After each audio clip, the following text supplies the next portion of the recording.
Hello there. My name is Carrie Cook, and I'm a therapist here in Asheville, North Carolina. If you have been watching other videos, you already know that. So we are going to talk today about something that's a little bit more difficult to talk about, and that is the topic of suicide and suicidal thoughts.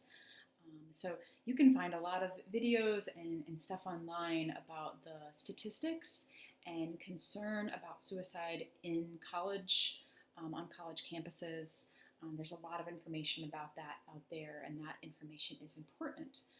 I'm going to talk a little bit about the mental health of suicide and what may be going on behind the scenes, and possibly how to there's another way to look at it and how to help support yourself through that, if that's something that you are experiencing. So, first of all, suicide and suicidal thoughts. I think one of the things to know about them is you don't just wake up one morning and feel that way, right? It builds. It comes from something not working in your life. Something is not going well. Whether it is, something at school or friends, or, feelings of depression or anxiety on the inside, and you are having, kind of leading to this point where it feels like it's too much. There's this sense of not being able to handle it, not being able to want to handle it, wanting it to be over. And with that, along with that, there's this secrecy and shame are a big part of suicidal thoughts.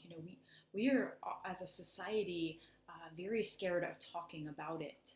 And I think that as a result, there's actually a lot more people that struggle with, feeling suicidal than are talking about it. And the challenge with that, the real problem with that, is that think of suicidal thoughts as this monster in you that kind of feeds off of silence. And so every time we don't share what we're thinking, how we're feeling, it gets a little bigger, and it has even more control over our insides and our whole life experience.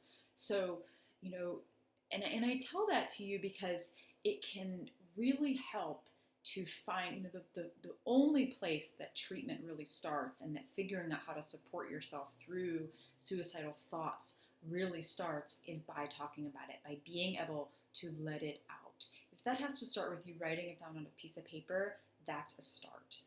Being able to acknowledge it yourself, and then talking to someone, whether it's a friend, whether it's anonymous hotline, or they have texting hotlines now. It's letting it out, letting out the thoughts and feelings that you are having, and from there, kind of figuring out what is going on.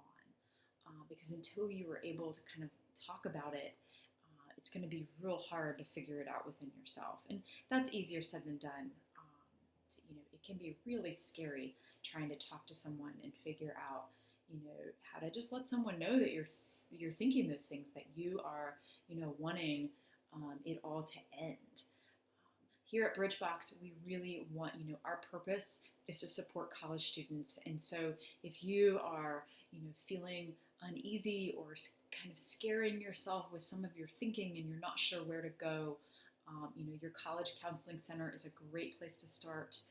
But if you, are still just feeling uneasy, send us an email. We will, help you find a resource in your school or the state that you are in, your town, or wherever you are. We will find something and give you some resources, because I know the hardest thing can be reaching out, and it's the most important. So I appreciate you listening to this. Yeah, thanks so much.